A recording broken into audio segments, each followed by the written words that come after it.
Boom shakalaka! And yes, it's another Sasha Daygame podcast. This one's going to be a really interesting one.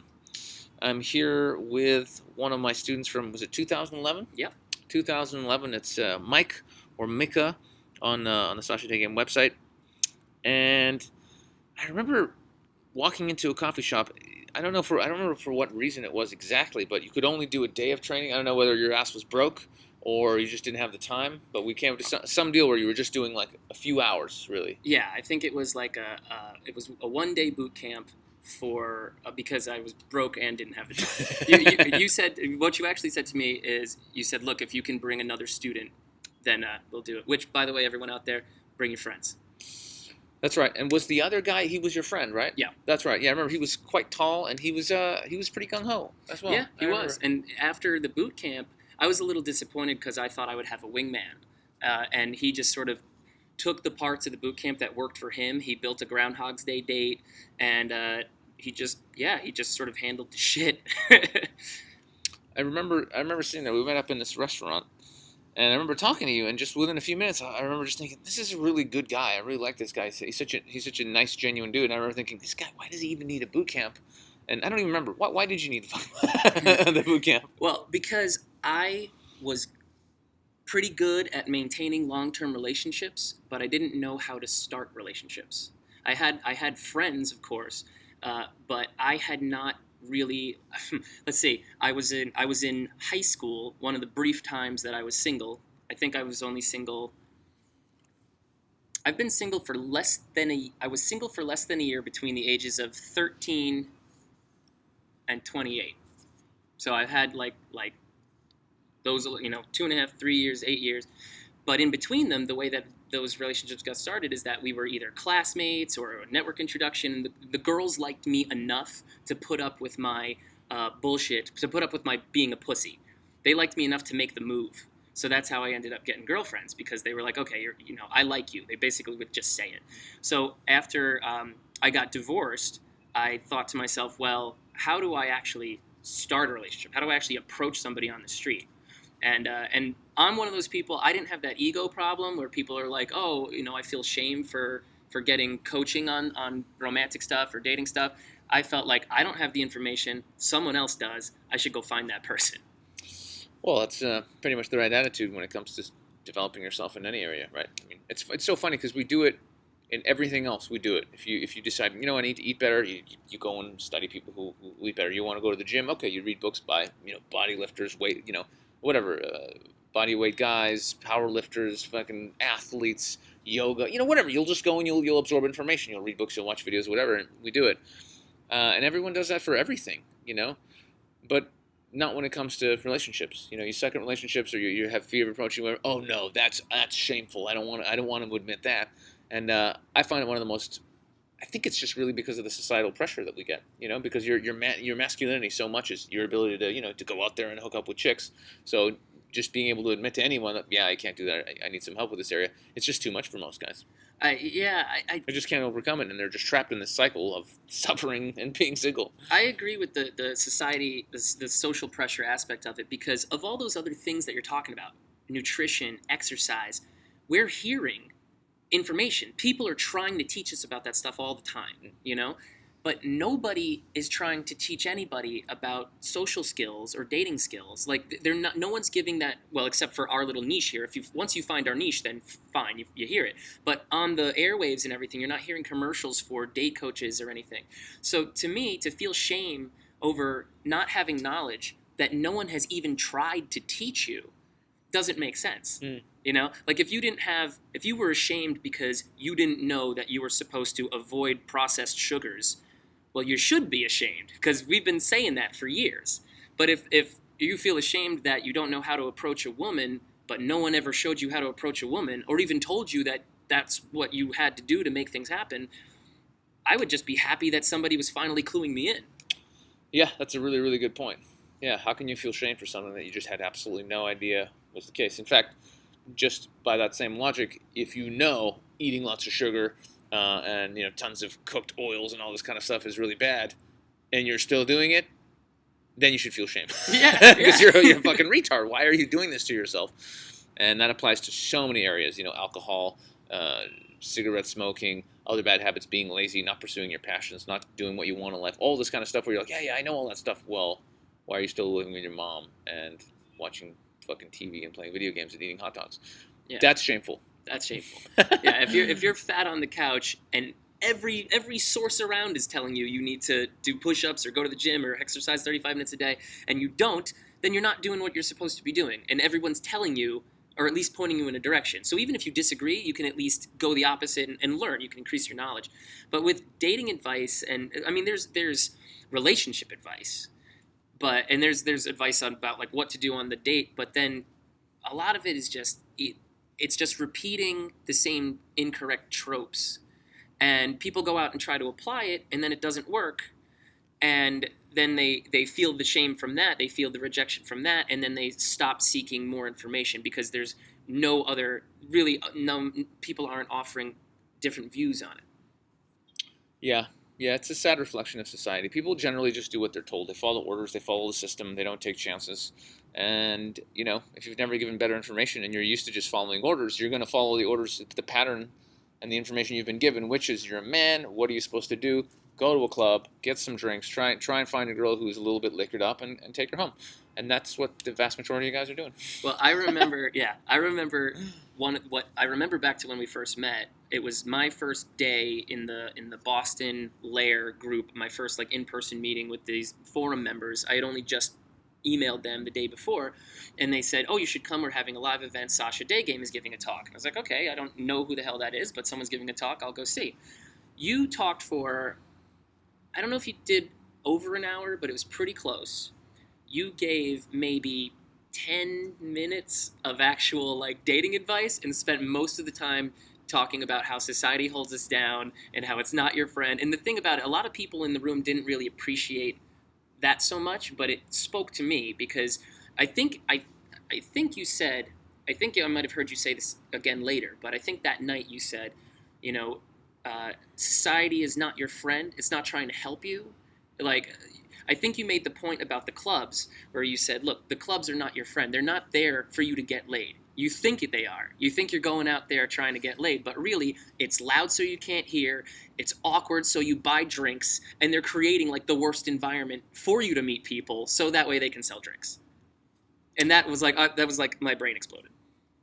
Yeah, and at that point, I'd been ranting on about that for many, many years. So for me, it was just standard. And most of my talks, it doesn't matter how much I try and do a talk about like dating and seduction, it always ends up much deeper. Yeah. This is why people are like, a lot of people just don't come to the talks. They're like, oh, it's just going to be some POA shit. And some people come for POA shit and then just get completely like anti-society, wake the fuck up, stop wasting your time, follow your passion.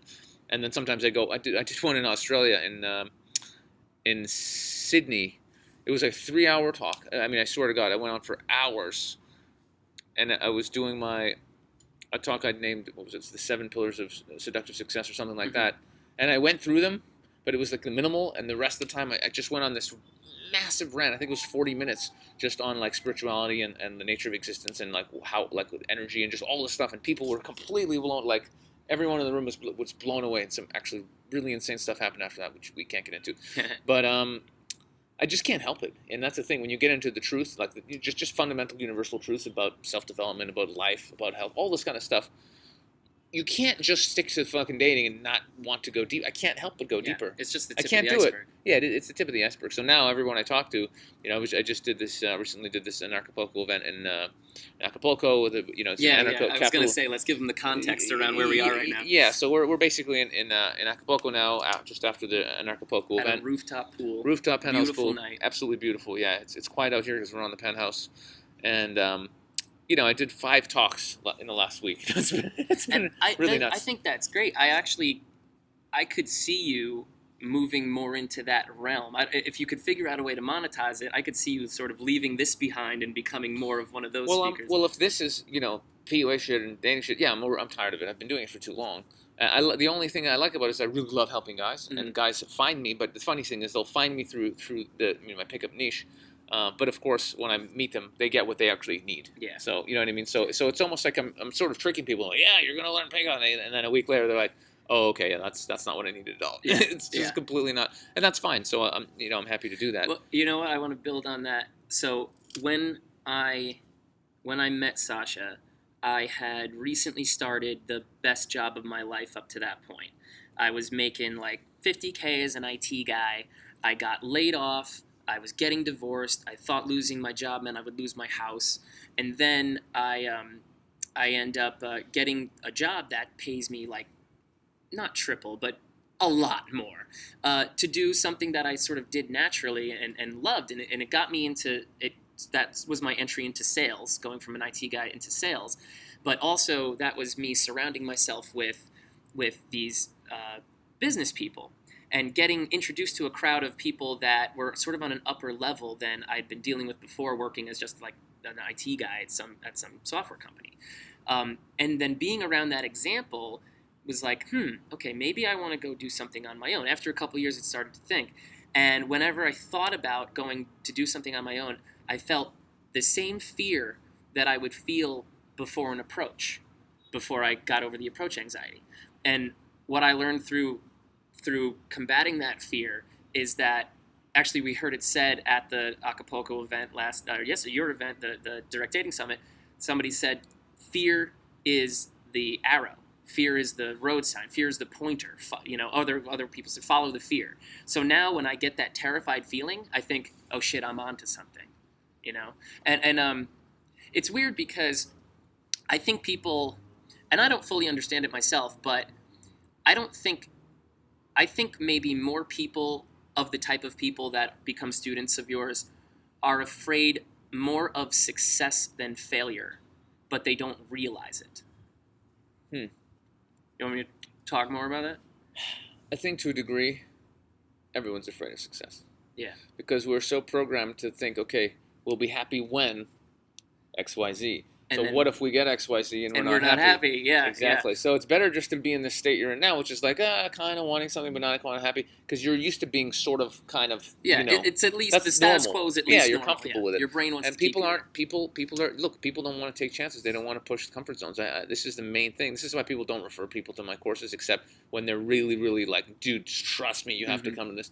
If people were comfortable doing that stuff, if people were happy about success all the time and we're terrified of it, we wouldn't be having this conversation. I'd just be teaching every day. I'd be fucking packed out. But people are. They're terrified of it. And the other thing about fear of success, and to me, fear of success is insidious, right? It's hard to detect. It's subtle. Because fear of failure is obvious. Like, if I do that and it doesn't work, then I'll feel bad about myself. That's kind of simple. But fear of success, it's the reason you just said, but also I think it's a fear. With great success comes great responsibility. And it's a fear of that responsibility. So when I was thinking about, maybe I want to, sort of run parallel to the corporate world and do what I do now, which is a headhunter, recruiter, I wanted to do it. The way I'm doing it is contingency. So I don't get paid unless I make a placement. It's really like, perform or die sort of thing. And I realized how much responsibility that would entail, even if I was successful. And that was really, really scary to me. But I said, fuck it, let's give it a try. I can at least say, whether I succeed or fail, that I went and tried it. And looking back on my life and all the things I didn't do because of fear, I feel like I've got some, I should probably take some more chances. Yeah, the quality of your life really comes down to the chances you take. Yes. It's literally all it is, because if you succeed and wonderful things happen, that'll be awesome. But if you fail, you're going to learn awesome lessons and become a much stronger person and have a much deeper depth. Yeah. Deeper depth. That doesn't make sense. You're just going to have a deeper understanding of life, of yourself. You're going to grow more. So yeah. So that's really all it is. If you're taking chances, you're going to grow tremendously. And if you're not, you're just, I talk a lot about my one old friend of mine. I've got Jeff. I know Jeff. He met Jeff. Great guy, really sweet. Had a bad experience with a girl. Totally has isolated himself, not interested in dating whatsoever. Goes to work, plays video games at home, watches TV. That's it.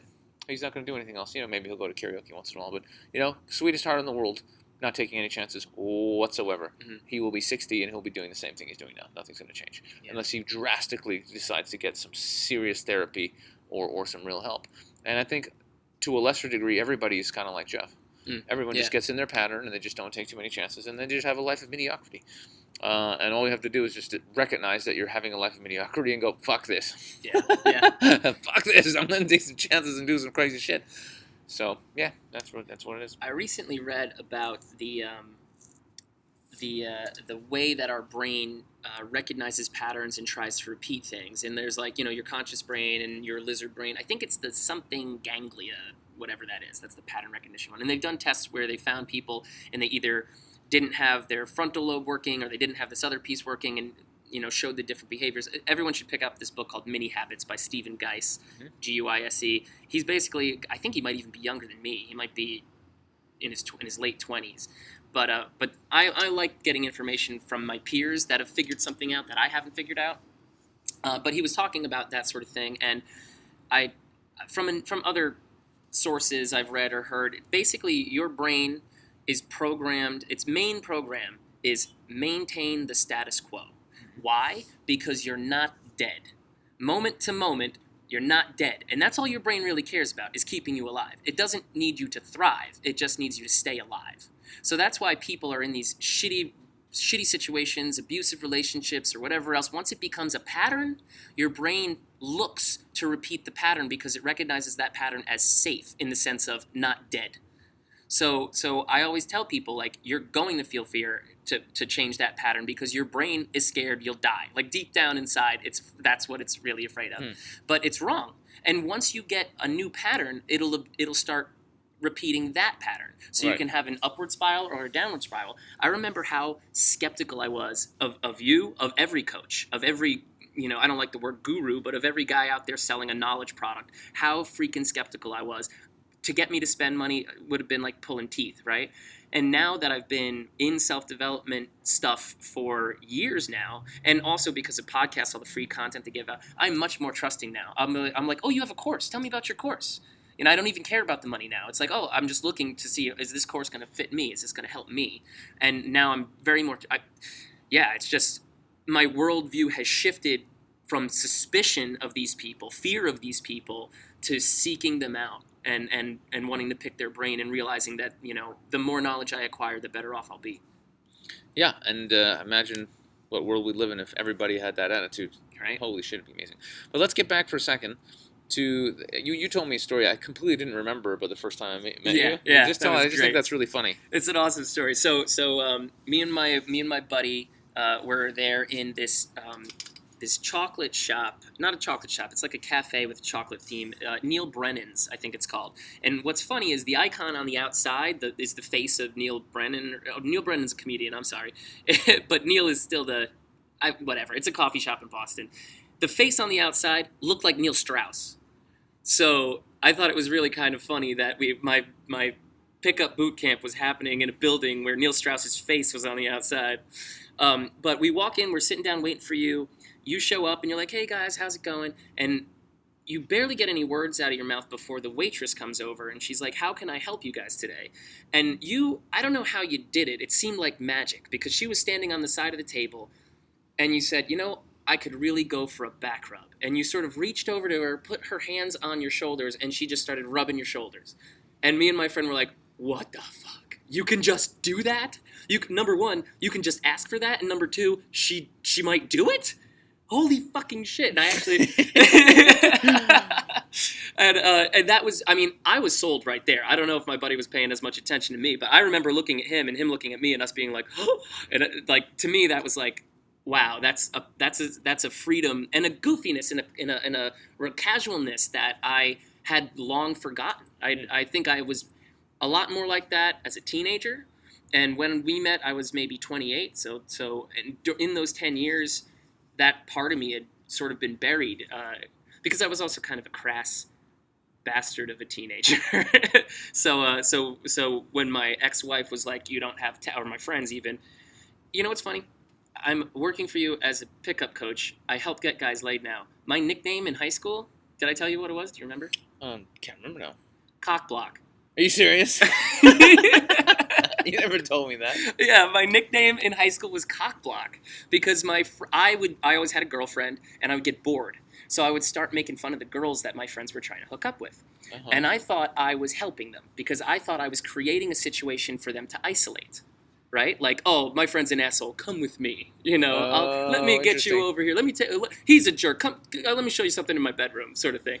But maybe I was just going about it poorly, or maybe they didn't have that awareness. But yeah, they started calling me cockblock, so it's kind of funny. Well, maybe if you pre-planned that, all right, here's what I'm going to do. I'm going to be a dick, right? And then you take her to your room. Yeah, I never told them strategy well, that's either. the problem. Yeah, that might have been the issue, but that's really funny. But it's weird. So we're going to get into some of the stuff that you sort of done since then, because you've been on a really crazy sexual adventure. But because you've been through such a change, I'm just curious, and I love telling these stories of like these big shifts guys go through. So I'm just curious, when you did the boot camp, do you remember a moment where everything changed, like where you just went, holy fuck, I don't give a shit anymore? Like where you just realized, could it really be this easy? Could this change happen this fast?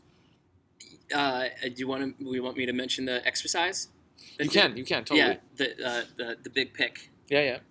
So should I explain what that is, or? Well, I mean, I talked about it before. It's basically when you walked up to somebody, preferably a couple, and you just ask them for anything really, like directions somewhere or whatever it is. No, the specific one. So every exercise in the boot camp up to that point had been fun for me, and it was like getting my blood pumping and making my heart race, but only in the sense of like, this is goofy fun and I can handle this stuff. And then you were like, okay, now I want you to go up to that hot girl, shove your finger deep up in your nose, really root around in there, and then look at it and wipe it on your shirt while you're trying to like talk to this girl. Uh-huh. And I was like, I felt that, and I never feel embarrassed, like ever, and I was feeling mortified. And then after maybe like the fifth one or whatever, like I felt it dissolve. I felt it release, like a muscle knot releasing, or like, you know, I don't know, any sort of tension just leaving your body. And I realized, okay, that was the hardest one, so that's the one I have to always do. So now, like on the boot camps, I will demo with that. You know? Nice.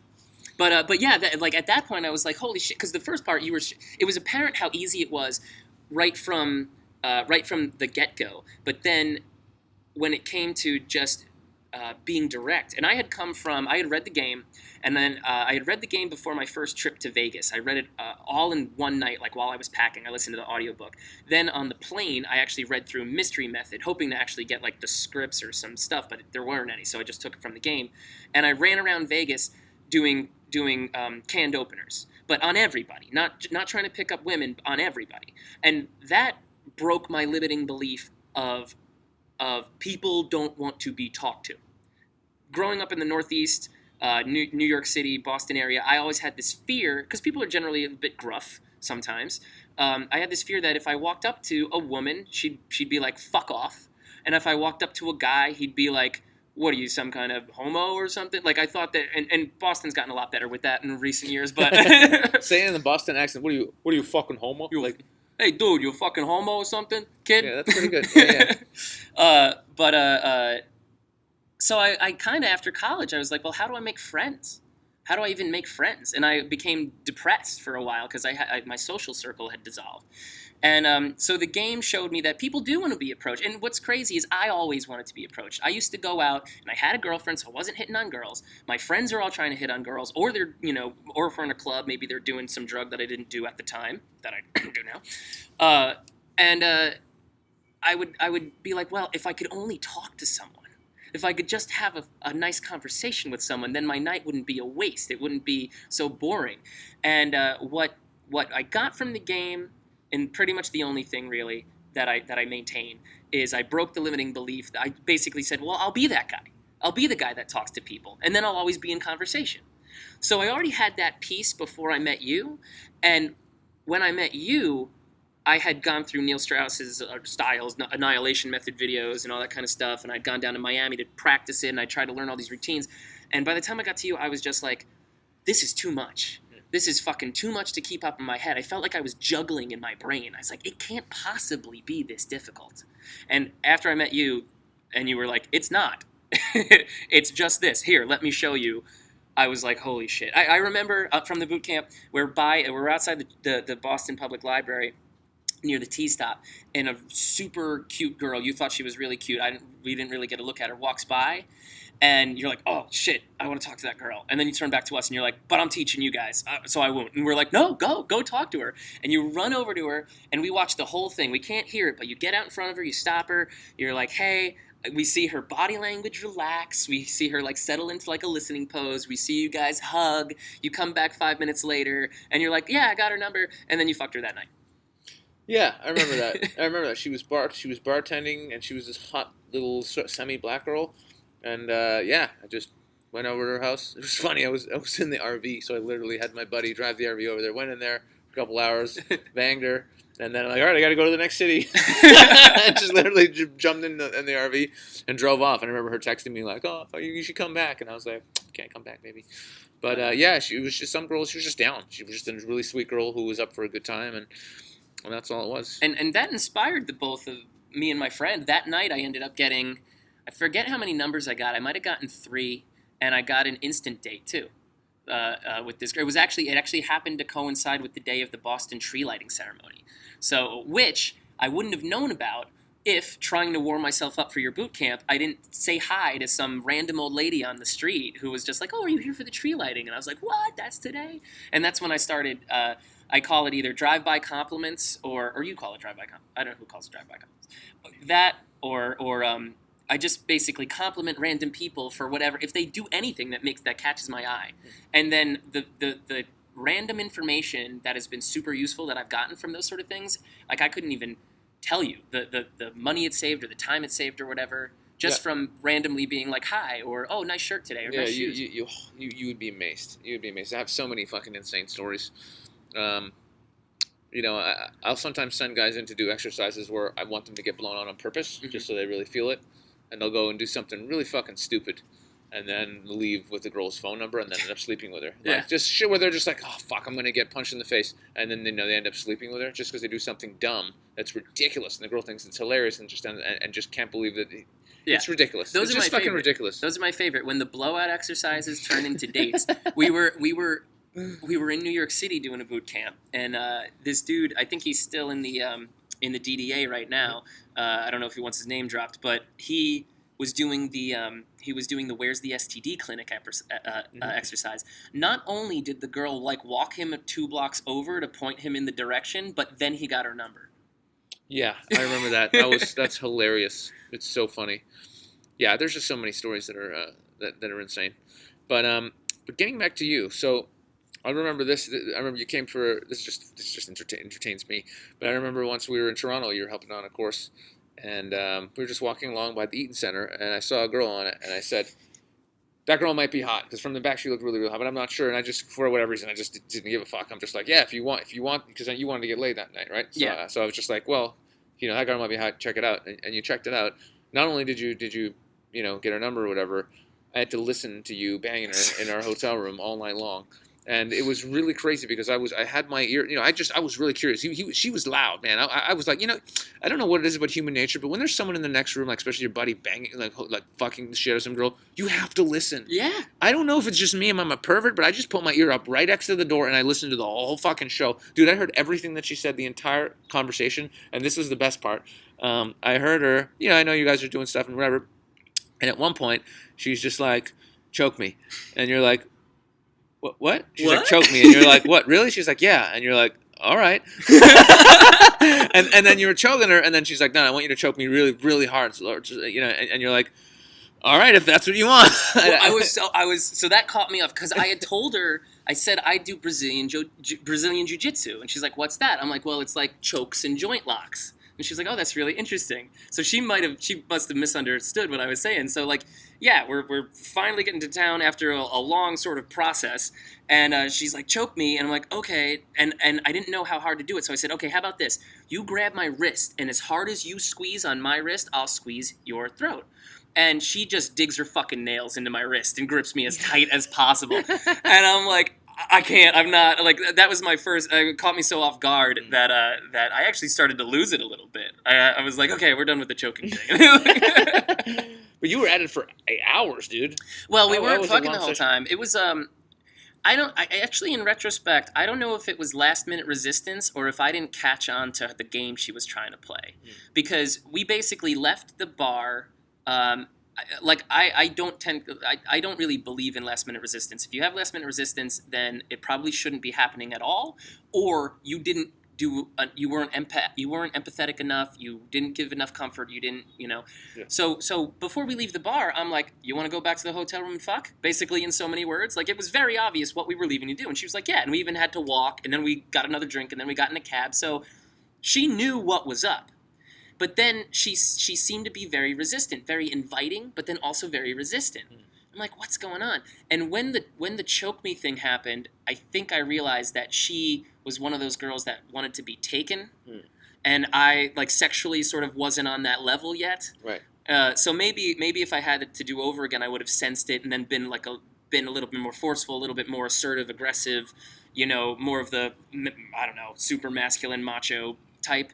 But I'm a big fucking teddy bear, so I think maybe that's why it took so long. Yeah, that's fine. But anyway, I just loved listening in. It was just awesome listening to that conversation, listening to you guys fucking. I was just like, fuck yeah, he's in there popping away. With a little part of my brain going, it would be me if I approached her. But who knows? She might not like me. But yeah, just a funny story. So let's just get into, like, what you've been up to, because you're like massive into the whole polyamory thing. You had multiple girlfriends. You like to go out. You like to do all this crazy stuff. So tell people how you sort of, because you were Mr. Monogamous before you met me. So how did you get into that? And I would just love to hear maybe a couple of bits of wisdom and just a couple of crazy stories. I think it'd be really fun. Yeah, man. All right. So I was raised Catholic. My parents were high school sweethearts. My sister actually succeeded in marrying her high school sweetheart. I was going for that before her, and I was trying to get it done in as few tries as possible, right? So I marry my third girlfriend after having long-term relationships before, so I felt like I had enough experience under my belt. I didn't. But I also never had a period of what I call hobby dating. And I think that's really important, where you're just going out on dates to go out on dates. You don't necessarily even have to have sex with people. You're just sort of getting around different types of women so you can tell what you actually like and don't like. I think that's a crucial part of development. You need both. You need relationships, you need breakups, and you need some hobby dating. But after... That's a really important right there. I just want to say, like, you need all of that experience. Yeah. If you've just been going around just hooking up with chicks, okay... you're not ready for something serious. And if you've just been had monogamy only and you haven't gone around and fucked around, you're not ready for, and you have to have both, so you really have that breadth of experience, and you can then decide, you know what, I do want monogamy, I want to get married, and I want to have a family. Or, you know what, that's not for me, I want to just keep hooking up with girls and have fun and whatever. But you need to experience all of it to really decide, especially if you're going to do something sort of permanent-y, like start family, know what's going on. Like, I really thought, like, oh, this is all the info I need. And then the other thing is, I for our younger listeners, I think it sounds like so much time, right? Like, they hear, 13 and a half years, and then on top of that, it's been 5 years since then, and all these different things. Like, it's going to take me so long to get all this information. It's not. Like, it doesn't have to be the way that I did it. I would say when you're young, when you're in your teens through college, do the hobby dating thing, have multiple girlfriends, play with the casual stuff. Try to keep your emotions, like, you'll have your emotions. You won't be able to really help it because you're so young and really not in control of them as well. By the way, young people, you can control your emotions. You can decide who you do or don't fall in love with. It's a matter of having self-control to get yourself away from that person, or But do that then, and then after college, early to mid to late 20s. Have relationships, and I think you actually have to have them and have them fail. It's a small minority of people that get it right on the first try, I think. But anyway, so I was fascinated from a young age by alternative relationships. I think that the reason I'm a sexual deviant is call it like it is. Yeah, I think the reason is because my parents didn't realize I was staying up all night watching Real Sex and Taxicab Confessions on HBO when I was like 8. So those things were basically, well, maybe Taxicab Confessions wasn't so much, but documentaries, Real Sex, and they would have, like, these are hippie swingers, and these are people with a balloon fetish, and these are whatever. Now, all the people on these shows were fugly. Balloon fetish? Oh, yeah. I haven't heard that That one was before. even filmed in Boston. Yeah, you basically get naked and pop balloons. The girls pop balloons between, like, two girls, or they pop them between their boobs, or they just pop them on their skin or sit on them. I like balloons. Whatever, wait, man. But That there's sounds sex good. too, or it's just No, balloons? they're just popping balloons. I mean, I'm not a fetish guy because I sort of need the actual fucking, But I mean, naked girls holding balloons, that's pretty image. I'm down for I'm that. not against that. Yeah. So I was always fascinated by it. But part of the reason I was fascinated was I didn't believe them. You know, I was like, these people in these non-monogamous situations, they're lying. They're lying to themselves, and they're just making it okay to cheat, which doesn't even make sense coming out of my mouth right now. Because if you agree with someone that it's okay to sleep with other people, it's not cheating. Cheating is lying. Cheating is betrayal. Non-monogamous couples can cheat on each other. Simply, they just have to lie about it. You know, and then you're still cheating. I've actually met non-monogamous couples that broke up because, you know, one of the partners didn't tell about all of his partners and started catching more feelings for the other, and, you know, created a thing. But so I was always fascinated by it, and by the time I got to the end of my marriage, I figured, you know, I've put in 13 and a half years, monogamy could stand to miss me. I'm going to try this non-monogamy thing. But before I met you, I thought, okay, I don't know how to meet people, so I'm going to get online, and I'll meet people online, and I'll have like these 3-month relationships, these little mini relationships, and right before the girl falls in love with me, I'll break it off, right? So then maybe she'll be like, oh, Mike's a really great guy, and he's really great in bed, and maybe my friends would want to sleep with him, and I'll, like, you know, go do those sort of things.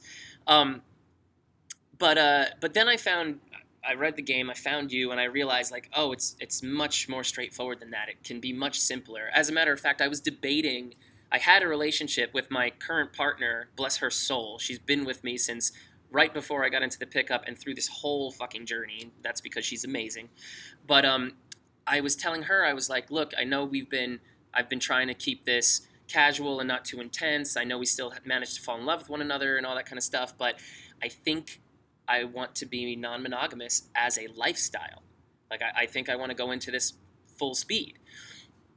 And from that point on, I toyed with that idea, and then I decided to jump into it. And so her and I became a non-monogamous couple where we were allowed to date other people, but I was clearly the more active one. She wasn't super cool with it from the beginning. Like, she had never been in that situation before. And by the way, guys, if you're interested in non-monogamy, find people that are already non-monogamous. It's going to make your life a lot easier, and maybe later we can talk about where you find those people. But you can, quote-unquote, convert people, but it is a long process. It is an emotional process, and you would really only want to do that with a really, really special person. So that was the situation with me. But we try it for a bit. I think we ended up at just shy of a year, and she decides that she can't take it, and she leaves. And I respect her for that, and you know, it was always a fear of mine. But that's when I went up to Toronto with you for the boot camp, and was like, let's get over this by getting under some other people, which, you know, is a distraction but doesn't last once you're done with that. But while she was gone, while we were broken up, I'm out dating, and now I've got what I call the disclaimer, and I've had this concept since college, which is basically, it's like being direct. I was direct before I met my ex-wife. She ruined it.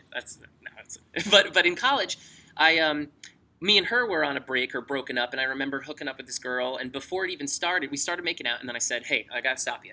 I really want this to happen. I want even more stuff to happen, but I'm still in love with my ex-girlfriend. I might get back together with her. So just so you know. So you probably shouldn't develop feelings for me and whatever. And she said to me, she had a flash of horror on her face. And then her face softened, and she smiled, and she said, well, if you were a liar, you wouldn't have told me that. You know, and I was like, oh yeah. So I called it shoot yourself in the foot honest, right? And every time I've tried to shoot myself in the foot, I end up just getting closer to the person I'm trying to push away. But I'm not really trying to push him away. I'm just trying to give him the truth. So now I've got my disclaimer, my post-college, post-monogamy disclaimer rocking. And I meet this girl, I approach her at a bar, hey, you're really cute, do you have a boyfriend? My whole game start to finish. And we start dating. So I tell her after we hook up, and it's a great time, like we clearly have some chemistry. This relationship clearly has legs. I feel like my divorce enabled me to see the relationship matrix. When I'm dating a girl, I can accurately, or so far so good, predict how long it can last. Like, oh, this could be 2 years max, this is a couple months. And then my current partner, I couldn't predict when it would end, and that's why we're still together. But I tell this girl, look, I'm still in love with my ex, and I'm going to be actively trying to get her back. So don't fall in love with me.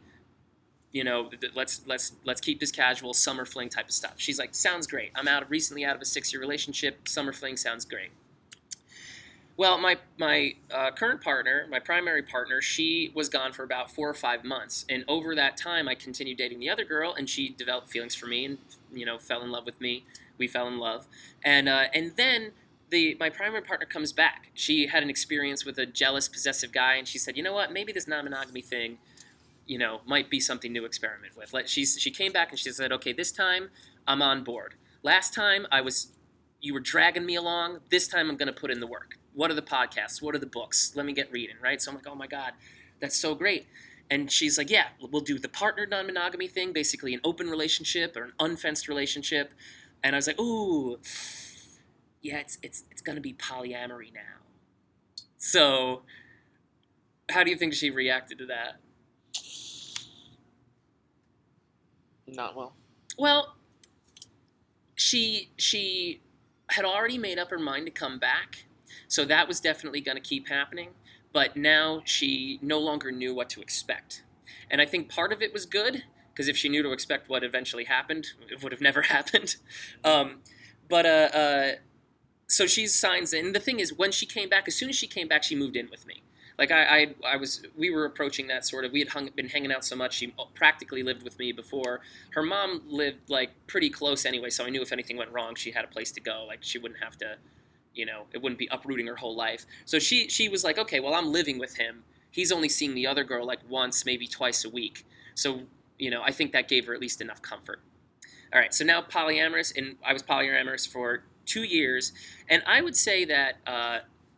I would say we're all polyamorous. Like, I kind of have a problem with the term a little bit, because you've got multiple best friends, right? You've got multiple family members. Maybe you have multiple children. You love all of them each uniquely and individually, and you have a dynamic between each one of your friends or family members, and that dynamic, that relationship dynamic, is how you tell them apart, is how you have love for everybody without feeling drained or anything, because, well, I hang out with Sasha for these reasons, and I hang out with so-and-so for these reasons.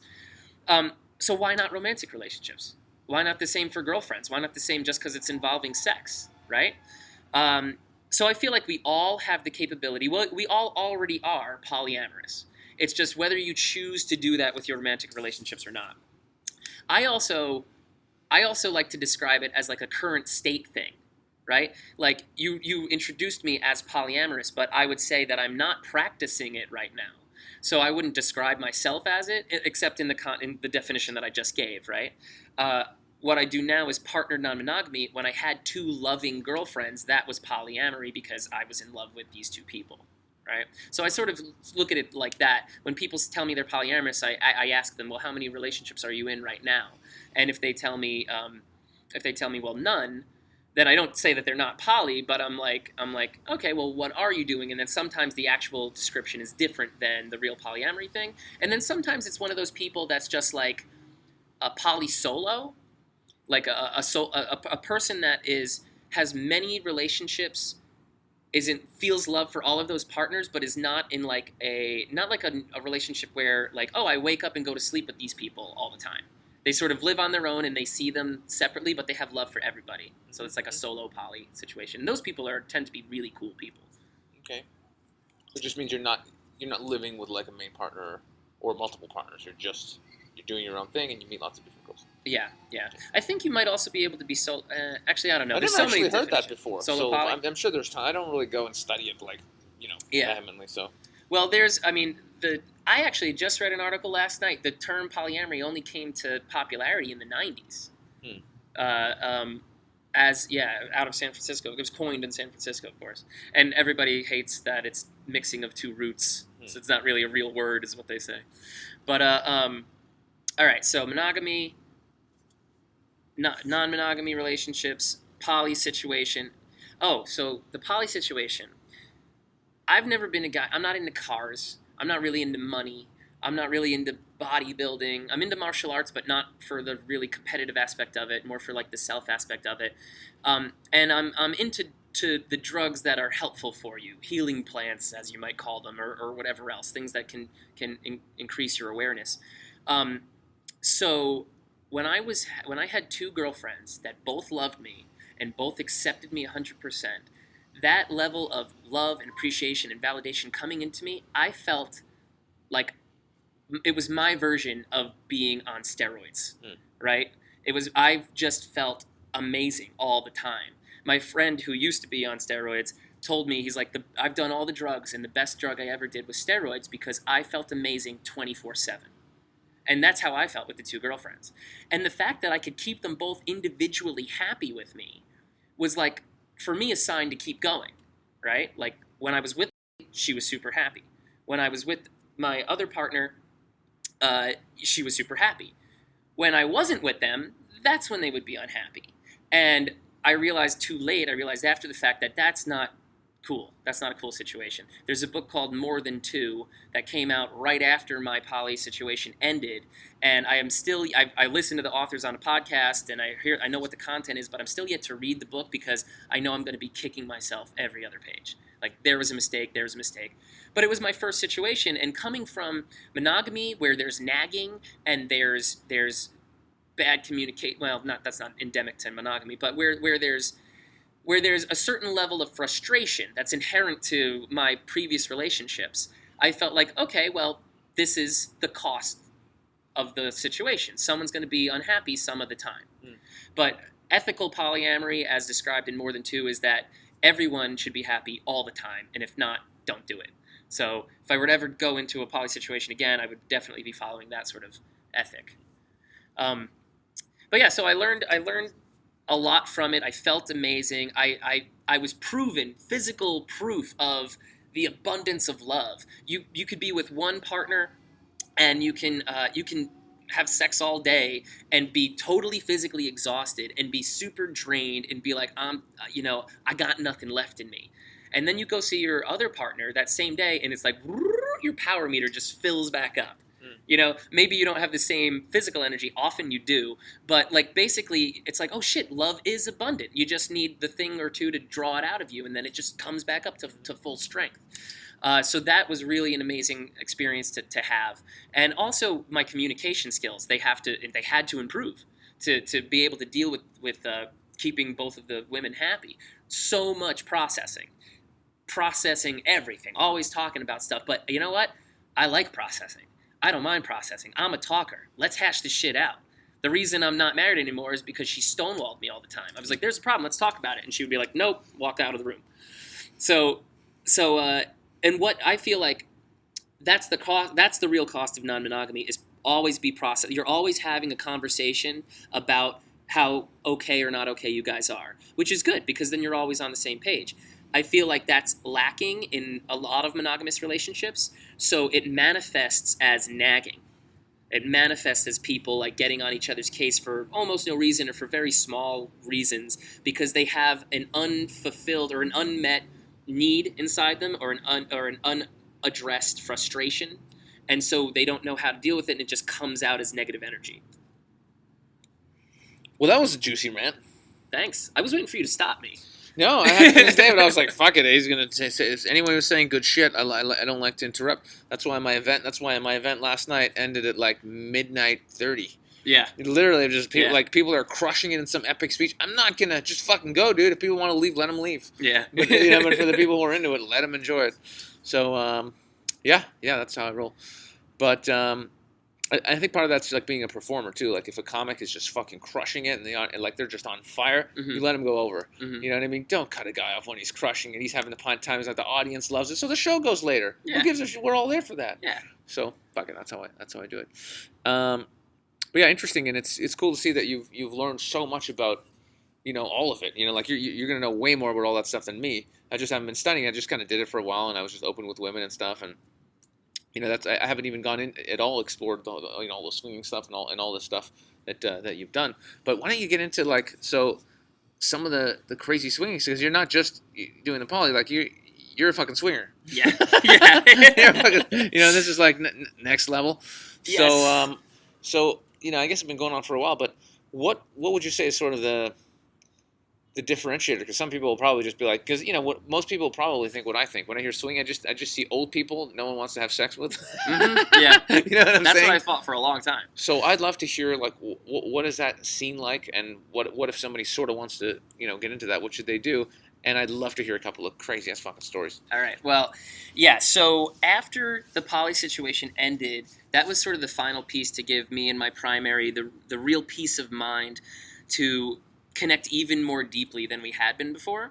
So at that point, I think there was some circumstantial reasons why I hadn't brought it up earlier, but for some reason, at that point, around almost 2 years ago, I said, "Hey, I found out that there's like a classy sex club in the city over from us. Maybe we should go check it out." And I didn't say let's go fuck other people. I said let's just go and because I had been to sex clubs before. As I traveled for work, I would look up places to go and check them out, and they would be filled with ugly old people that nobody wanted to fuck. But I realized now in retrospect that I was there on the wrong fucking night. Like, you should not go to the sex club on a Wednesday. That's not, no one's gonna be there.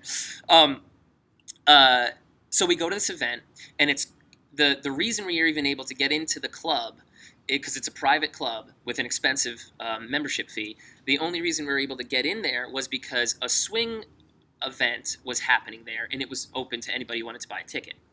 So we get there, it's packed full of people, more than I'd ever seen in a sex club before.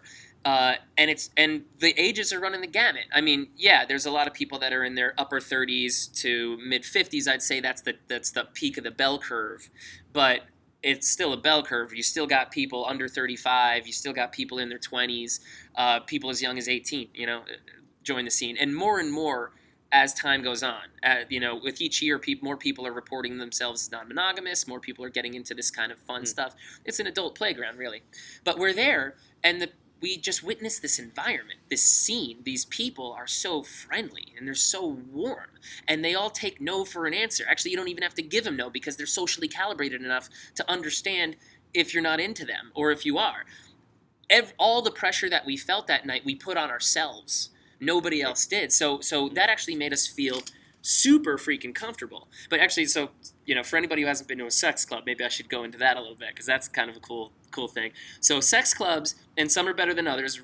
Try to find reviews or recommendations, but the one by me has a dance floor with a stage, 2 stripper poles, hooks in the ceiling in case you want to get hung up. It's got 2 dungeons, a cross, like a pommel, or like a sex horse. It's got a Sibian, a fuck machine, a sex hammock, and then it's got theme rooms. Teenage blacklight bedroom, doctor's office, classroom, and jail cell. Right? And you can have sex in all of these things, or in the middle of the room on any of the furniture or whatever. So, to me, this is an adult playground. Even more so than Vegas. This is Vegas has sex clubs. This is an adult playground where I can come and run around with my partner and do sexy things. We could be voyeurs, we could be exhibitionists, and it's also BYOB. So that's pretty cool. But so those you can have some crazy times at the sex clubs. Actually, you and me were at one in Toronto. That's right. I don't really want to talk about that night. Okay, but that place had one room that was designed to be it was the back of a Volkswagen bus.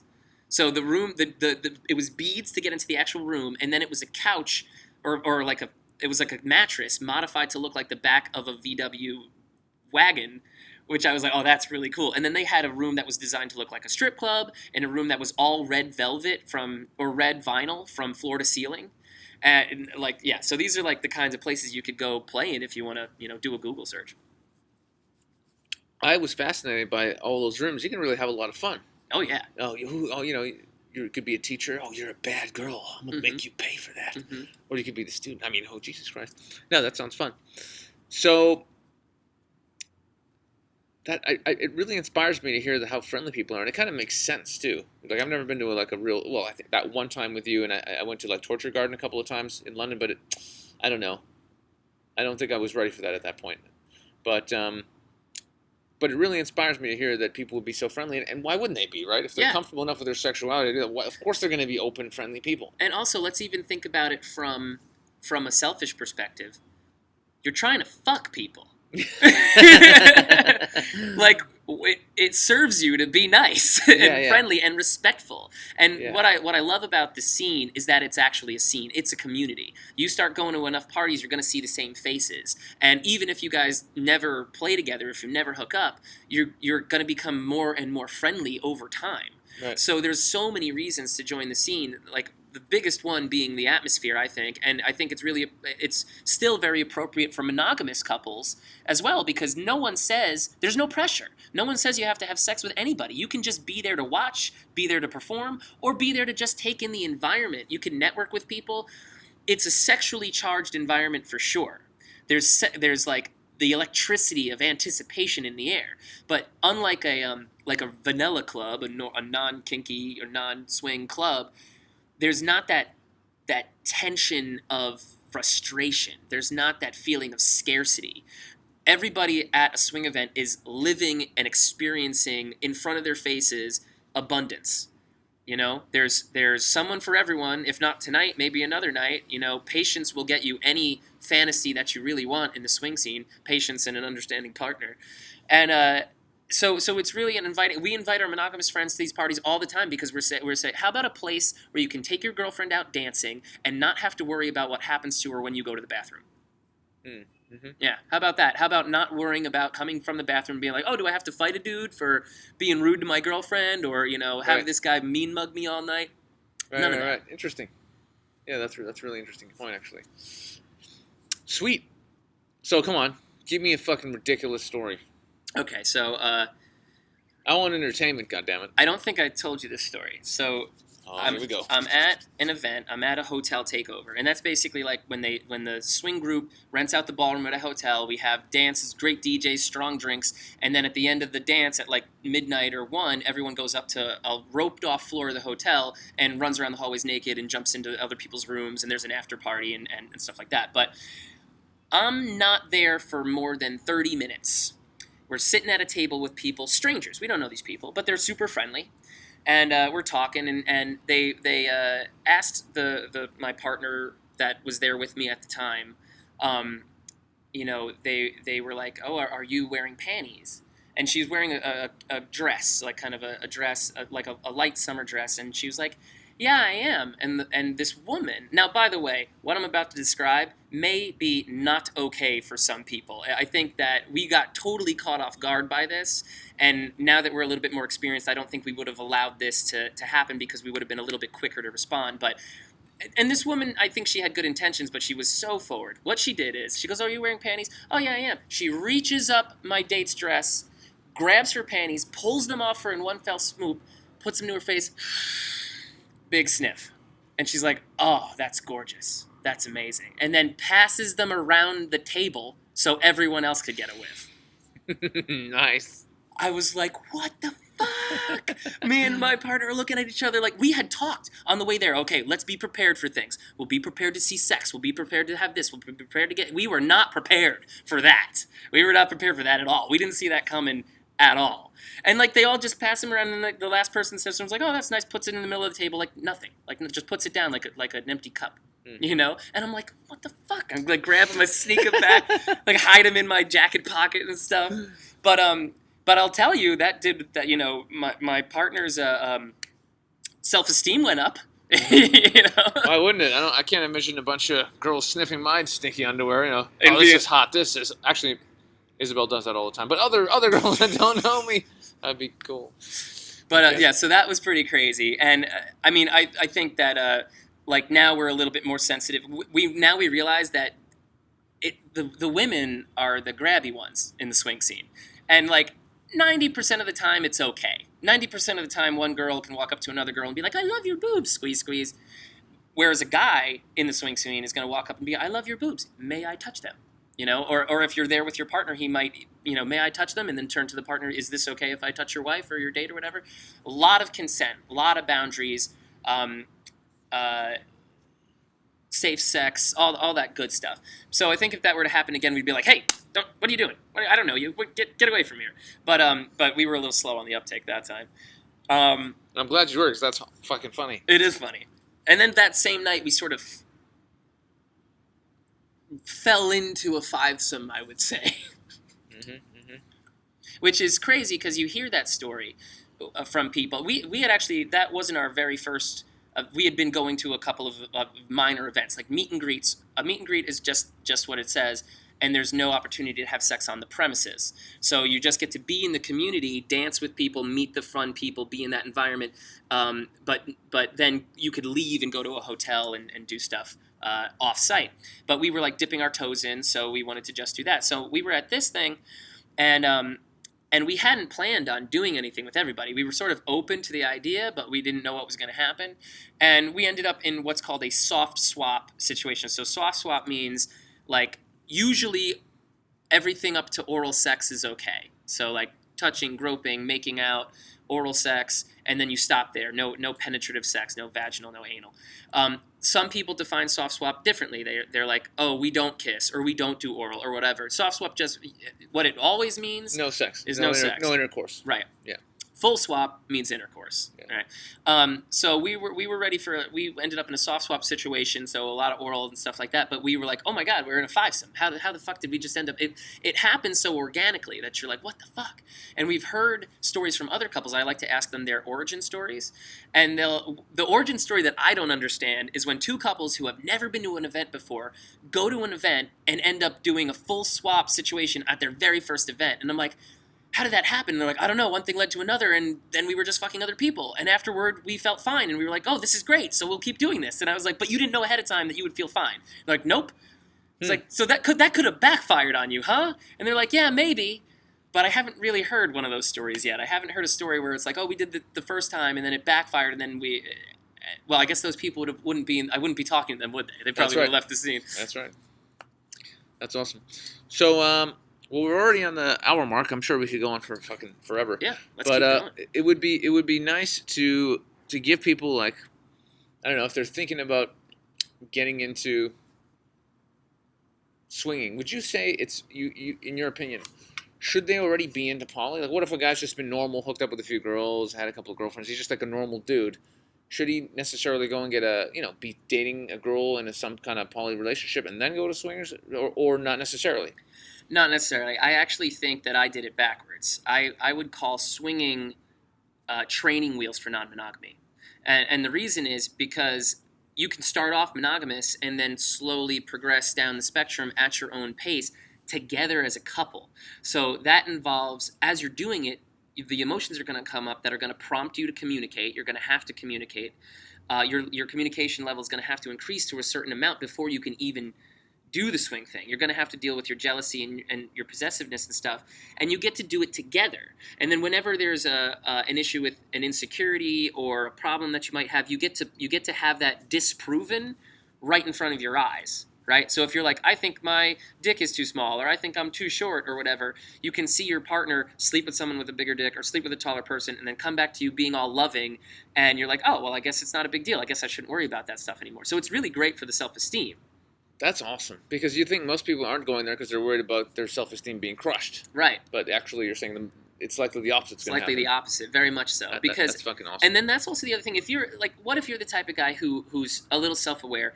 Maybe you're not so great at various things, or maybe you're just not into some things. Another common origin story is that one partner is more into BDSM or kink play than the other. So they go find swing partners that are kinky, and then the one partner gets their needs met, and the other one gets their needs met. So you're saying, okay, partner, wife, husband, you have this need here that I may not be the best at fulfilling or can't fulfill. Let me enable you to fulfill that need. Let me facilitate that for you. So they go and get their need met. What do you think is going to happen? They're going to come back to you and be like, thank you. Thank you so much for that. And I actually learned that in my poly days when my main partner, my primary partner, had her own boyfriend. And he was being deployed. He was in the military. And she was like, we were in the middle of an intense conversation, and he called. And she was like, can I take this call? And I was like, yeah, absolutely. Go take the call. And so she stops our intense conversation to go have a conversation with her other boyfriend. And she comes back, throws her arms around me. Thank you so much. Thank you. I needed that to feel better. And now I can focus on this and blah, blah. And I was like, she's thanking me just for a phone call. well, I wonder how much she's going to thank me if I let her do other stuff. Freedom. Freedom, That's freedom, emancipation, enabling your love to fully experience their desires. But the thing is, you can go as slow as you want to go.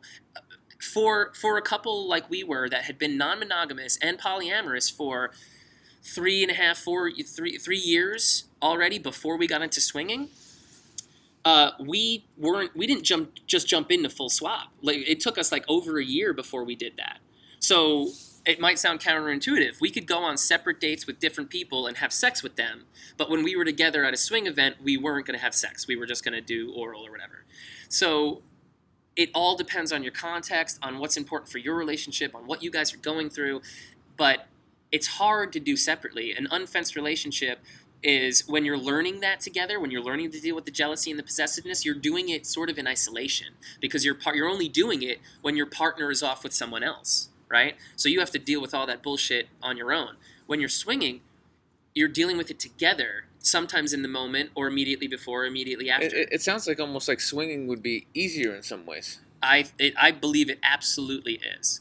And as a pickup guy, and as a guy that does like to go out and meet new women from time to time, I don't feel like I need to do... I feel like everything I learned for pickup, I apply to the swing community with much more success and much more fluidity and much less rejection. Well, it doesn't feel like rejection, because they're still like, no, but we can be friends. So I find once you get to the hour mark, it's too long. People drop off. That's why I want to wrap this up. But can we... But I like I said, we'll do a part 2, and when we have more time, and I'm not teaching a course.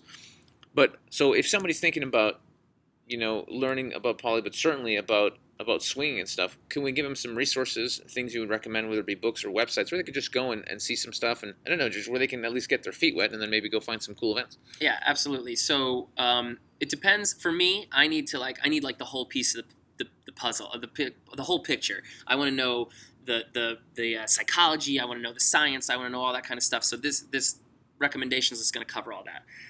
I'd say a great book about non-monogamy, specifically unfenced relationships, is Sex 3.0. It's kind of like I call it the my first non-monogamy book, because it's geared towards the general audience. It's geared towards as many people as can understand it.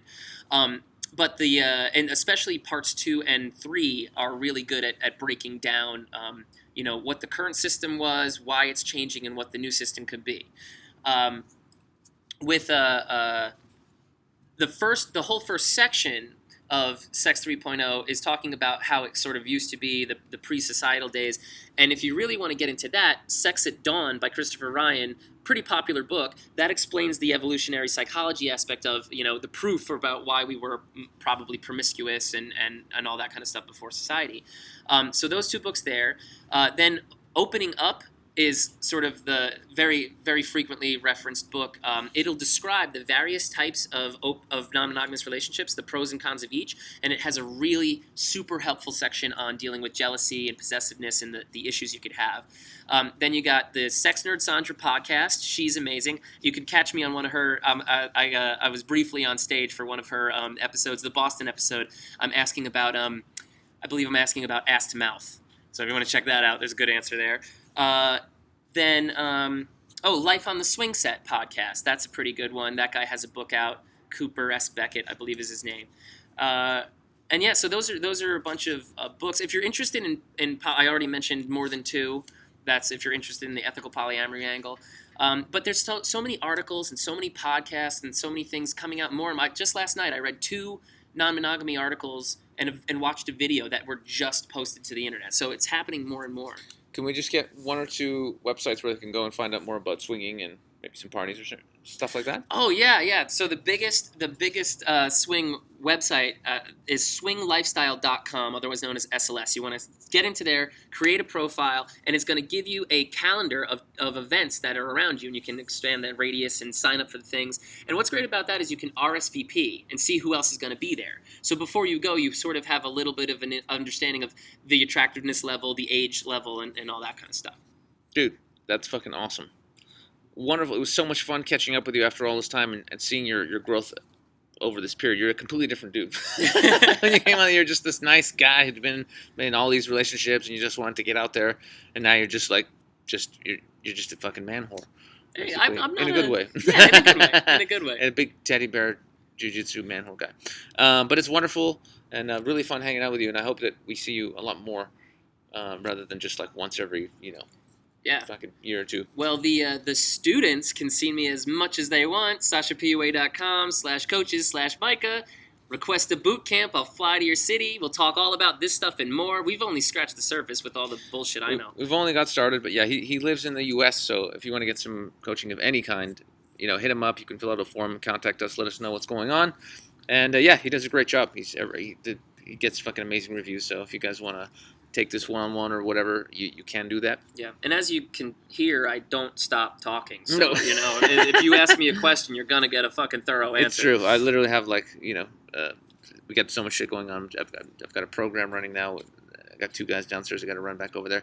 But, dude, it's been fucking epic, and I look forward to seeing you in another part of the world somewhere else the next time. Woot! It's been beautiful, and all you guys listening in, I love you guys. Later, everybody. I'll see you next time. Peace!